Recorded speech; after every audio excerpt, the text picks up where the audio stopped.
bwetutunulira ripooti y'ekitongole ky'ebyensimbi mu nsi yonna ekya International Monetary Fund eyafulumizibwa ng'ennaku z'omwezi 12 mwezi gwali gwa 2 omwaka guno gwa 2024 ngeraga nti wetwatuukira mu mwezi gw'omukaaga mu mwaka ogwa 2023 Uganda ng'ebanjibwa ensimbi trillioni 9.6 n'obukadde n'obuwumbi 100 nga z'ensimbi zibanjibwa mu kiseera ekyo. Bw'otunuulira obugagga bw'eggwanga lino GDP ziri mu 52 eza dola, obuwumbi bwa dola bwe tudda mu GDP buli 52 nga bw'oyawula ebbanja eryo erya trillioni 9.6 bw'olikyusa n'olizza mu dola ze billion nga 25 n'obuwumbi n'obutundu 3 nga ku bugagga bw'ensi eno zikola ebitundu 52 ku buli 100. Uganda tusobola okubeerawo nga tetwewoze mu kaseera kano kubanga ndowooza omusingi tutambulira ku mabanja kisoboka.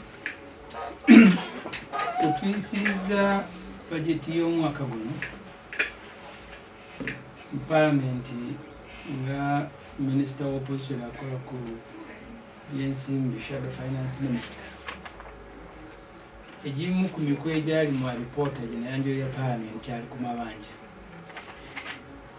Okusooka mwalimu ebintu bingi. Ekimu ku byo omuwendo nga bw'ogunyonyodde nga gavumenti egutangana. Omubalirizi wa gavumenti Auditor General ng'agamba nti Uganda bagibanja 97 trillion. Kasaija minisita w'ebyensimbi agamba si kituufu batubanja trillioni 87. Lwaki ebimu byali mu lipoota yange bw'oba ogenda okwewola ssente era olaba emabegakaawo waliwo ekitongole ky'omu Amerika ekiyamba bamusiga nsimbi okumanya wa gye bagenda okusiga ensimbi zaabwe. Kyafulumya alipoota nga kigamba nti Uganda terikyali ttaka ggimu lyagenda kusigako nsimbi mwegendereza nga mugendayo. Baba batunuulira ebyenfuna by'ensi yo bwe bitambula. Kakati sente ze twewola tutandika na kuzitankana ziri mmeka? Empointi ey'okubiri tutumala okwewola sente zino tuzisasulako interest amagoba mayitirivu obungi. Mu bajeti y'omwaka guno 2024-2025 amagoba ge tugenda okusasula ku sente ze twewoze ziri trillioni 12. Mu bajeti ya Uganda just amagoba interest kakati tusasulira sente ze batubanja ziri trillioni 22 kusasula banja naye nga amagoba kuliko trillioni 12 ezo ezokusasula omwaka guno sigamba nti ezituuse okusasula sinti ziweddeyo. Kakati bw'omala okusasula interest eyo yonna mulimu ebintu ebirala byetujja nga tusasula ebyali mu lipooti yange enayanjula ya palamenti. Buli mwaka tusasula billioni 440 mu lufuutifuti kye bayita commitment fees. Twewola sente ebweru ne tutazikozesa ne zibeera ku akawunti nga bw'onagenda mu banka ne weewola sente n'oziteeka ku akawunti ne zituula naye ng'osasula amagoba. Tusasula trillioni 440 billioni 440. Kati mwezo mulimu ezaaliyambye zitwewola nga ziteeka okuyambirawo obulamu bw'abantu mu bwangu. Mayanja MP Nakaseke omuto wange ayina ekkubo lye twalyewolerako sente mu 2018 ne zitula ku akawunti naye yangamba nti kati batandise okulikola. Mayanja twewoze sente kati emyaka 2 ez'okukola ekkubo eriva Jinja Express okujja e Kampala ligenda lyegatte Munyonyo ku Southern Bypass. Mubaddeko okusasulira abantu bewange b'enkiikirira ab'Ekasokoso n'Amataba okutuuka Nammanvu okugenda. Twewola miliyoni za dola 600 okuva mu African Development Bank nezitutera ku akawunti. Tuzisasulirako commitment fees naye tetulina sente ziriira abantu bave ku ttaka ekkubo litandika okukolebwa naye nga sente tuzeewozewo eziri. Bw'ogenda ab'Ekasokoso balaajana, ab'Ennamataba balaajana. Bw'obuuza kuli ekitongole ky'enguudo omukyala Kagina ng'akugamba nti sente ze bampadde omwaka guno ez'okuliira abantu banayita enguudo ziri billioni 3 ne bamanja trillioni 2. Simanyi baabo bwe banaasooka oba ab'empigi oba abaawa. twakeewola trillioni 14 ez'amasomero ez'amalwaliro ezokukola ebintu ebigasobola mu abantu naye nga ziri ku akawunti zitudde. Era nabuuza gavumenti eno paalamenti oba abantu abagirimu bali mu tulo n'okuloota baloota oba ba mutima mubi ne weewola ssente ez'okukyusa obulamu bw'abantu naye n'otasobola kuzikozesa ng'ate zigenda kusasulirwako amagoba. Mulimu ne ssente nanyi zetusasula processing fees, mulimu commitment fees n'ebirala. Kakati kyekituusiza wali woogambye nti twewoze ssente katwakwewola trillioni 9.7 kwezo 14 zitudde ku akawunti. Yokako nali mpaba ka paalamenti ekifaananyi sente ze twewoze China wokka. China yakatuwola kati ndowooza ewezezza trillioni wazisuka 15. China yokka ng'ensi 20 trillion. Sina ono ripoti yange. Naye nga tusasula ezimu ku ssente ze twewole China tuzeewolera ku magoba ga waggulu. China teringanga banka ndala naye ate bwe tumabazeewola ntitazikozesa yo China ntandika okubanga ebala osasula interest ekiseera ekisooka nosasula ne commitment fees n'emirimu ne tugibawo. Yes, nabuuza abami mu gavumenti eno nti okwewola kubanyumira bunyumizi ndi mukeera kunoonya wakwewola nga because lwaki ogenda ne weewola ssente ogenda kukola Jinja Express nga tolina ssente zisasula abantu tuvaako kukuba batandika okulikola. So n'olwekyo kiri kyobuuzizza nti Uganda esobola okubawo nga teesaba kwatemu seconds ntono tutandikireko nti Uganda esobola okutambula n'ebaawo n'ebeeza budget yayo nga teyewoze. Okwewola tukwali badde kizibu. Bwe nali mpa paalamenti alipoota ku budget nabannyonnyola nti okwewola tusobola okukendeeza okusigala ku bintu bitono kubanga ku mulundi ogwo twali twogera ku budget wano ku CBS nabagamba omwaka ogujja tugenda kukozesa biliyoni 7.5 mu kuteeka amafuta ekibayita inland travel abakungu ba gavumenti nga batambulira wano munda mu ggwanga b'osanga ng'agenze ku faamu ekiruhura ku weekend gwe bwakuyitako olaba nga agenze ku mirimu gya gavumenti agenze kulaba ku faamu ye biliyoni 7.5. Tugenda kuba ne semina ng'omwazi manyina ku paalamenti bazitutwalamu biliyoni 3.5. Tugenda kugula emmotoka biliyoni 3.5 tuziteekemu amafuta biliyoni 2 tugule empya. Semina, entertainment, special meals ezo ssente nga ziggwera mu trillioni 5. Kiro tuga gavumenti tukendezeeko okwewola tukyuse ebintu ebimu ebiri mu budget tubizze ku bintu ebiteebereka. Tusobola okubeerawo nga tewaliwo semina. Nze paalamenti nga ngiwandiikako nga munnamawulire abaka ba paalamenti abagirimu abo bakazoola basalaamu nsumba bamatembe baluzinana baatuuzaako ne meeting za komiti za paalamenti mu miti kubanga olumu teziriko kyakuwandiika kutuuza meeting nga batuula mu miti ng'olu paalamenti erina komiti rooms 2 erina waggulu awo lumu bagiyita ni south committee room n'endala egirinaanye nga balina ezibiri saidi eri nga watuulayo poliisi ku kizimbe kya paalamenti naye nga paalamenti etambula. Lumu mbuuza abaka ba paalamenti twagenda Entebbe Serena lunch on the lake etumalayo ewiiki naye nga ripooti yatuteekola tetugikoze. Yamugikoze nga tetugikoze lwaki maze ewiiki namba eya paalamenti olw'omuzigo okutotola ne tudda ate ntandika gikolera mu paalamenti neya bajeti yennyini eno gye tuliko kati twabadde mu nnyonyi twamazeyo wiiki namba twavuddeyo nga tulina ripooti naye walugera tugenze okuwandika ripooti ya bajeti naye nga musasanyiza zinzemewo omusolo nowesanga nti mu semina biliyoni 3.5 nga mbabuuza mu komiti ruumu za paalamenti gye tasobola kutuula nituwandiika wakati buli komiti erina ruumu etuula zo zaaki ebintu ebimu ebyo ngamba nti tusobola okubijjamu mu bajeti nitukendeeza ssente ze twewola nga tusasula kati bw'otunuulira ku bajeti ya Uganda okusasula amabanja agatubanjibwa ge gasinga okutwala ssente nnyingi trillioni 3.4 kweza 3 kuliko 12 za kusasula interest. Item eddako okutwala sente nyingi kusasula misaala gy'abakozi ba government trillion 8.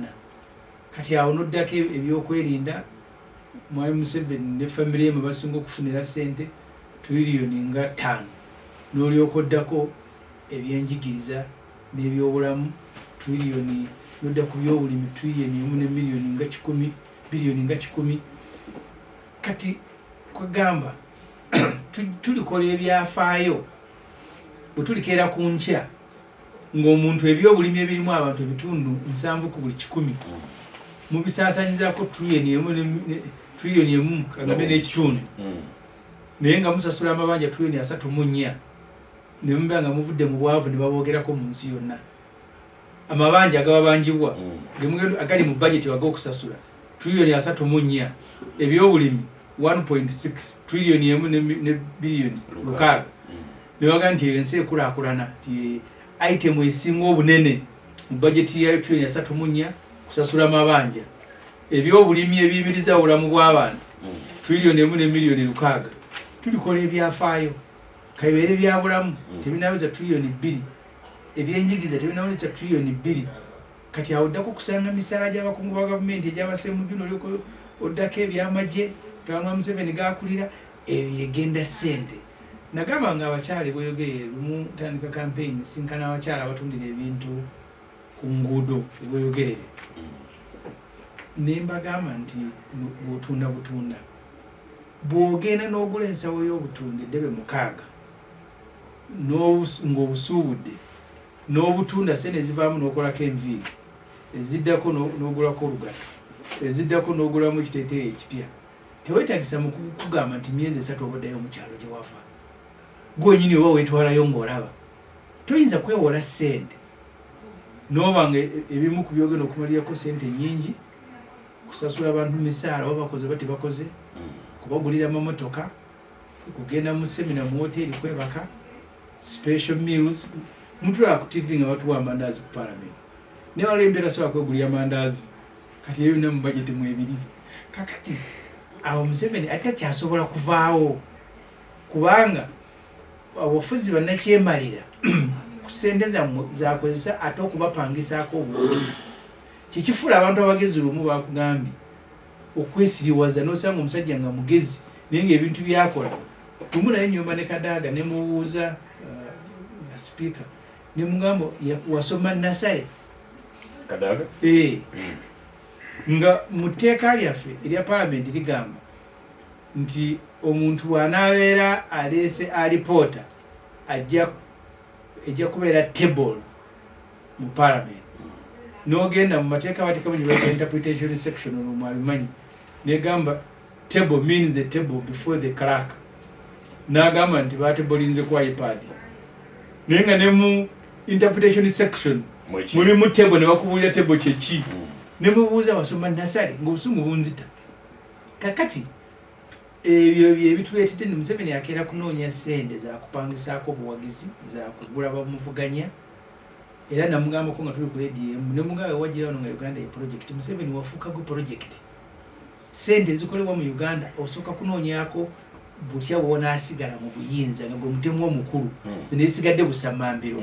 So Uganda esobola okubeerawo nga yeewozeeko sente ntono okusinziira ku by'obugagga by'oyogedde byerina kuba eby'obugagga ensi bagiwala obugagga bwayo okusinziira ku bintu byefulumya omwaka libanga dduuka ebintu ebiri mu masa sente zojjamu bwe bugagga bwo kuba oba oguddeko ekizibu kwokwata bw'obeera nga bw'otunda mu maso ojjamu 5,000 naye nga tebulina kuwewola 2,200 bw'oba butabika kuliwala wetaaga kudda mu kyalo n'ogenda olimalimako.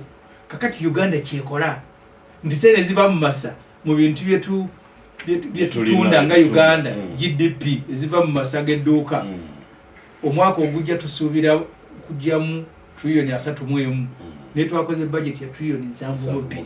Kyetwabagamba nti tusooke tukole budget ng'efaanagana n'ebyobugagga bye tulina nga tesukka trillion 40. Kati tumanyi ntugenda kukola trillion ndowooza nga 6. Kitusobozesa okukendeeza sente ze tusasula. Temusooka nga musasula interest trillion 12 nga zisinga ebyobulimi bya Uganda ngo bigase ebyokusoma n'ebyobulamu n'ebyobulambuzi byonna tebiweza trillion 12 kakati 12 mu muzi wayo just interest kusasula mabanja magoba nti ensi ekulakulana Honorable Somuju nga sinaba kukuta kugenda mu kumulamuko bwetabadega abakulu bali mu National Budget Conference emunyonyo wabadde saba minister Robina Najibanja Musafiri mu kwogera ko yadde bana Uganda essuubi n'agamba nti kati wetwogerera obuganda bwa Uganda bulimu billion dollars 52 n'agamba nti naye government ye NRM egenda kukola butassa mukono mu myaka 12 okuva okutuuka ku dola bumbi bwa dola 5 mu biliana kitegeeza mu myaka mitono 15 bagenda kwongera ko bumbi nga 14 mwana mu mwenda tugenda mu nseyo kwesi kati sawa zino ekyobugagga ekisinga okuvaamu sente ziva ebweru gorodi naye tumubba Kongo abakongo muno ekitundu kya Eastern Congo kyonna kyebavaaga nti wali ebibiina byabayekera 12 olw'okuba ebitundu ebisimwamu gorodi e Congo bingi Semuju bw'aba alina ekyalo kyasazeeko nga bakiyita Bukasa ng'afunayo ab'amagye 20,000 nga bakuuma kati tebasobola abo kuyita kinkya kyagenda kutunda golodi bweru bamuyisa wano na Rwanda ffe kyetufunamu olw'okuba bwe bamala okutunda goldi bayirese ne baziyita munyonyi nga amaze okutunda dola ne zigwa entebe yes nze yagala naawe ndi minister wa finance tuyogera bwogezi na muntu kapere yogera n'omuntu yayogera nga abimanyi kitufunamu goldi ogwo babbe sente bwe ziyita wano kiyambako sente ya Uganda obutanaabuuka bw'okigeraageranya n'eddola kubanga abakongo abasinga eno Eastern DRC bwe bamala okubba golodi ne bamuyisa wano ne bamutunda ne bakomyawo sente mu dola mu nnyonyi ne bagula wano ebintu sementi ani ne babitwala e Congo sente ziba zizeeyo e Congo naye ffe nga tufunyeemu nti dola bazirese wano siringi nebeera nga tekola bubi kyetusinga okufunamu kati ne bakugamba nti GDP nti ebyobugagga bya Uganda sente bweba etunze ebintu ebiri mu masa ziri waggulu mulimu nezo za golodi wa Congo era bonaabuuza omuntu wa gavumenti yenna tukikula bali mu gavumenti abasinga bakapere ebintu babikwata bukusu ajja kubulya sente ze tuyingize takubulya zino tuziyingiza naye nga zabayekera wali abali wali e Congo Eastern Congo kujja wano mu North Kivu n'okwambuka South Kivu abo babbira Congo awo ziyita wano so bw'ozijjako kyekyobugagga ekisinga okuyingiza dola wano golodi n'isi yono gwe boozaako buno obuyinja bwe boozaako emubende ati siyeyo oli golodi yennyini era kyovala wano waliwo kampani emu ennene refinery kuba Museveni kyeyakolamuko kyomuwamu credit yagandi wakiri bamurefiningire wano tugenda okutunda nga mulimuko kasente akawera ne turefininga gold waffe era oli wabanga akugamba omubuuzanga n'akutwale wali gold deposit gye tujja gold so n'olwekyo ekibuuzo kyobuuziza kisoboka Uganda okubeerawo nga teyeewoze natuba tuvudde ntuga nti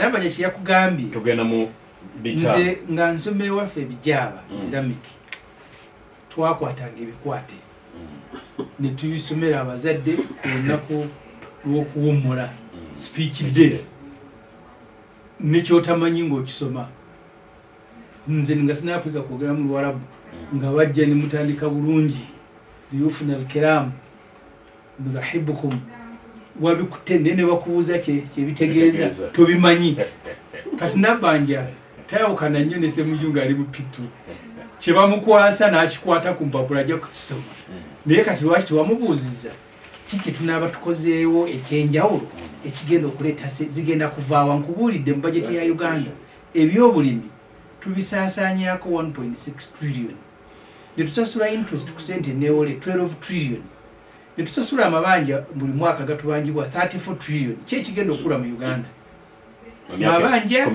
mabanja gagenda okula naye bano balowooza nti amafuta bwe ganaayiika kuba ge balinda ndi bwe ganaayiika ne mulindeeko amafuta abalibeera abalamu kubanga abasima amafuta bano boolaba ffe twawaayo tulifuna olunaku kuno twogera ku mafuta wano.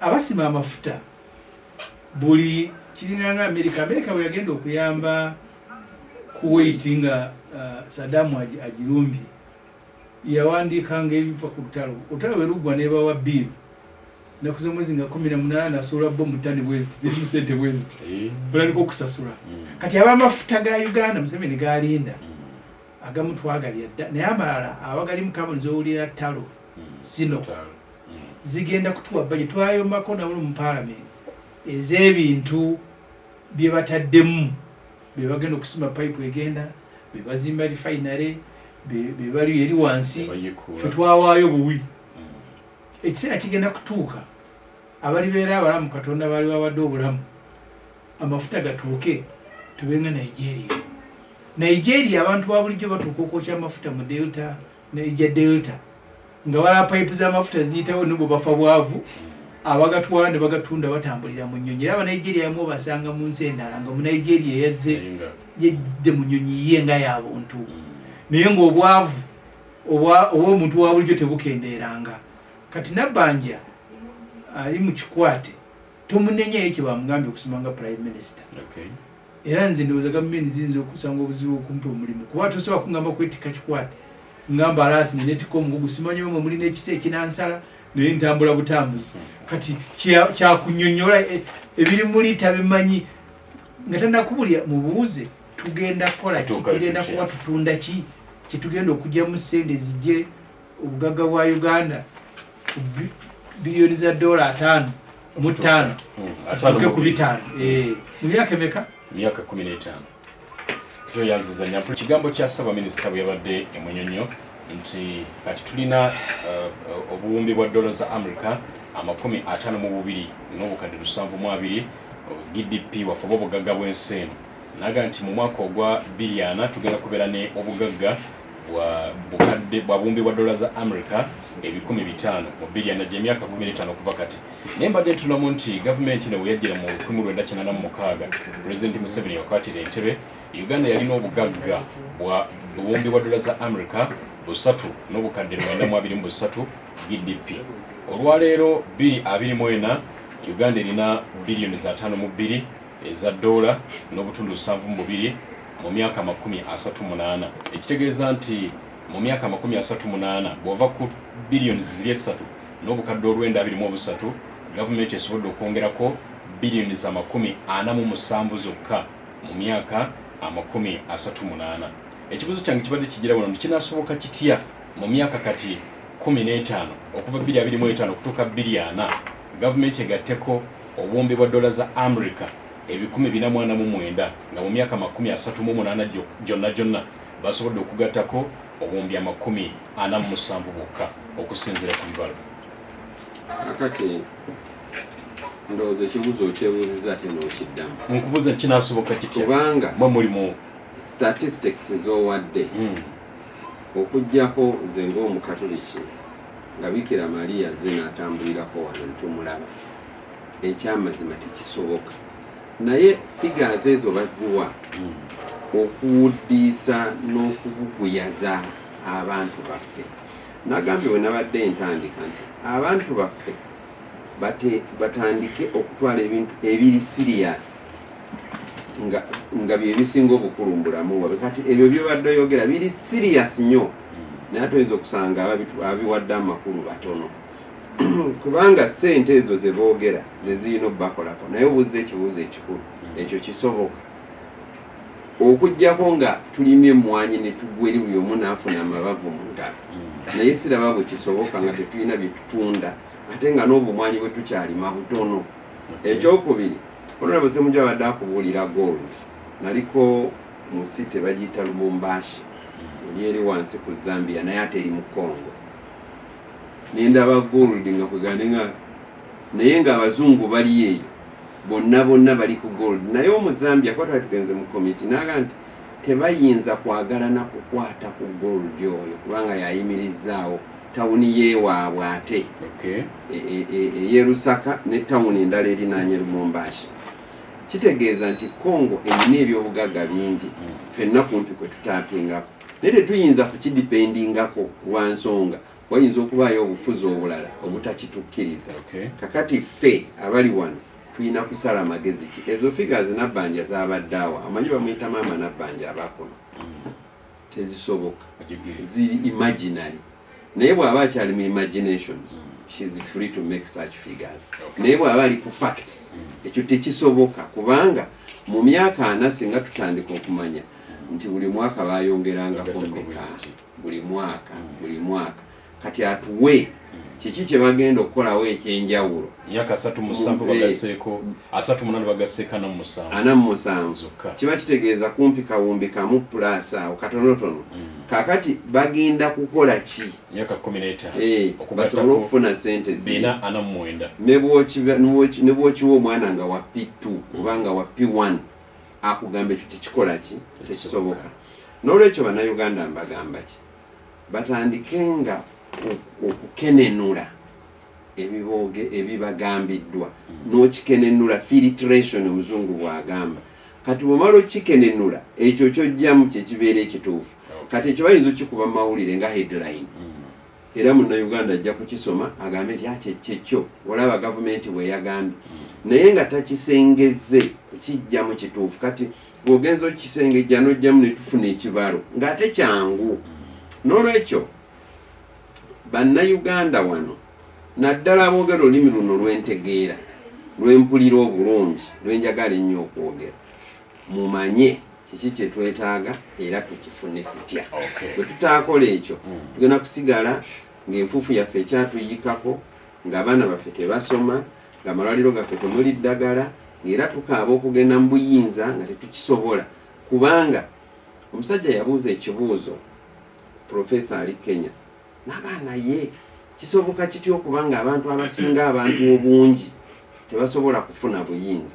Singa mbadde nsobola omulaba ansa ya wano nandigimuwadde tusaagasaaga nnyo mu kifo ky'okubeera serious kye tugenda okufuna ebintu tubisaagiramu awo bya bulijjo ne tusekawo ne tugenda ne tuyisaamu eggaali ne tugenda. Kakati waliwo Honorable Ssemujju kyagambye wano kyemba nsembyayo eri ebyabadde eri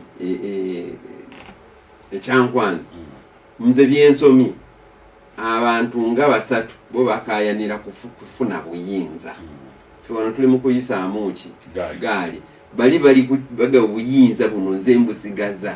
Kakati ono aveeko omulala addeko ani asigala ye kisubbo gye baliko naye abakayana bonna ba Luganda Sale Jeno omuko ne taata bana ffe tuli eno tuyisaamu ani egaali tukola tutya ebyo ebyokusaagirira ebyo ebigenda tufunira buyinza. Ebibuuzo bingi naye kambisome tufundikire tumuhonaleho wano walaga SBS mwe bali kuweereza nze Ambassador Joel Mugalu Kabubiro najja buyikwe ababaka abo mbatumidde ensonga z'emmwanyi enkyahonaleho Lumutulingogwe mu Buyikwe South ewa Dr. Lulume ffe tubalinze ab'Engogwe. Wanagambye nze mugoba nsonga Ssemusu ndi looya ate ssabawandiisi wa CP. Honorable Ssemujju ebintu byayogera bituufu naye bya bulabe eri gavumenti erindiridde okukwata obuyinza. Ebyo bye biremezza President Museveni mu